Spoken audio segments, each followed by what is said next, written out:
जय माता दी दोस्तों, कैसे हैं आप सब। चलिए शुरू करते हैं आज की कहानी।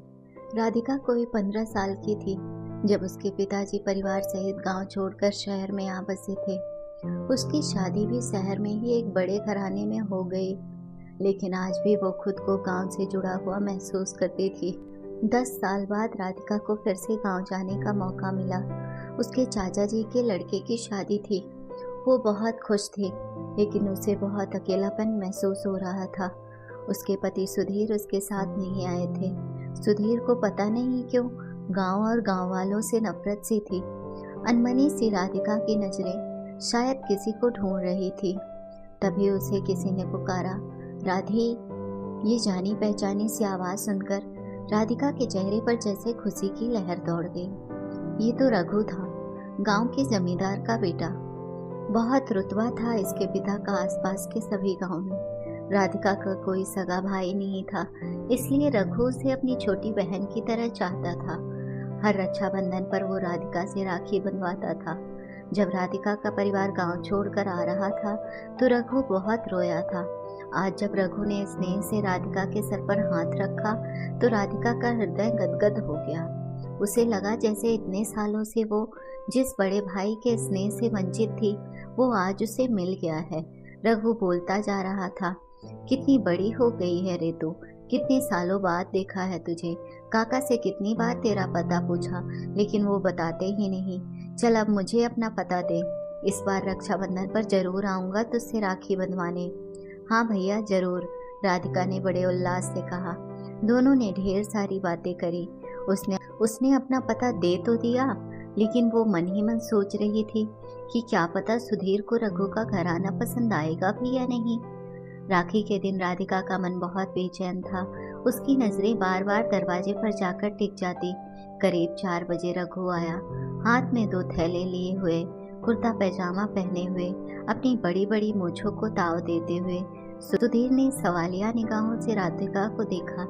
राधिका ने हिचकिचाते हुए उनका परिचय करवाया। सुधीर बस औपचारिक रूप से बातचीत करके वहां से चला गया।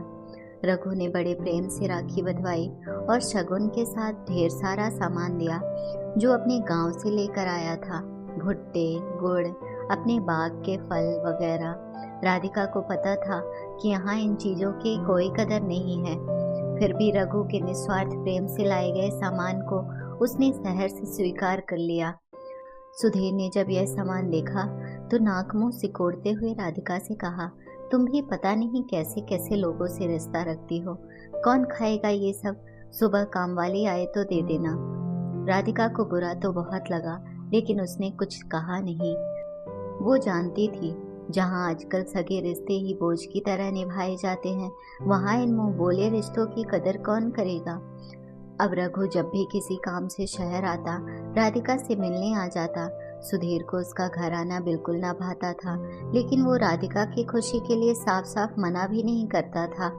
एक बार सुधीर अपने बॉस के साथ किसी मीटिंग के लिए जा रहा था। यही कोई 6-7 लोग थे। रास्ता रघु के गांव से होकर गुजरता था। वापसी में रास्ते में तूफान के कारण उनकी गाड़ी खराब हो गई। शाम भी हो गई थी, इसलिए और कोई साधन मिलने की भी गुंजाइश नहीं थी। बहुत देर होने पर राधिका का फोन सुधीर के पास गया। सारा मामला जानकर उसने रघु के पास फोन कर दिया। खबर मिलते ही रघु अपना ट्रैक्टर लेकर पहुंच गया उनकी मदद के लिए। वो उन सबको अपने साथ अपने घर ले आया।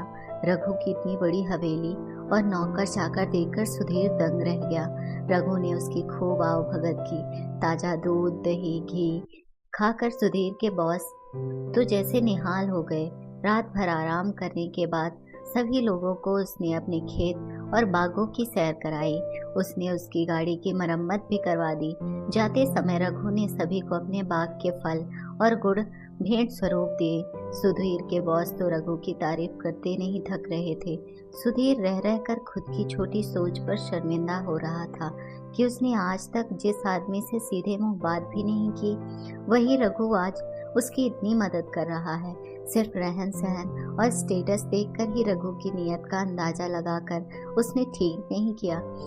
रास्ते में जाते समय सुधीर ने रघु का दिया हुआ गुड़ चखा। न जाने क्यों आज उसे ये गुड़ बहुत मीठा लग रहा था। शायद गांव के लोगों के लिए उसके मन में जो कड़वाहट थी वो अब कम हो गई थी। अगर आपको कहानी अच्छी लगी हो तो अपने दोस्तों के साथ भी शेयर कीजिए और कमेंट में ज़रूर बताइए कि कैसी लगी ये कहानी। और हाँ, चैनल को सब्सक्राइब करना ना भूलें। धन्यवाद।